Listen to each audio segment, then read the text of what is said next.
සසරෙන් සසර බොහෝ දුර ඇය ජීවිතය ගෙවාගෙන ඇවිත් ඇති. මම නැතිව මම හමුවන විට ඇය ප්‍රේමය හඳුනගන්න ඇති.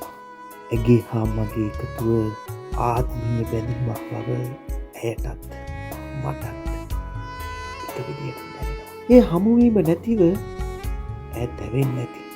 ප්‍රේමය හැඳිනුවේ නැතිව තැවෙන්නේ නැති.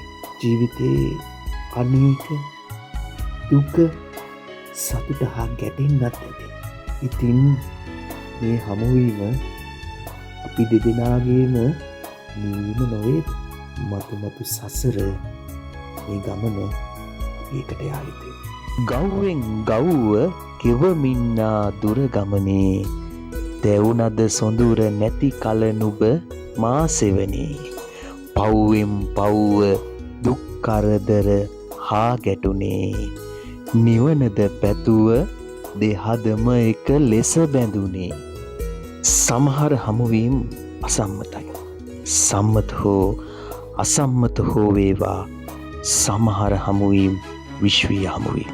ඔවුන් එකිනෙකා හා බැඳෙන්නේ අසීමාන්තිකව ප්‍රේමයෙන්. ඒ හමුවීමක් ගැන දනු ලියපු කවියක් තමයි මේ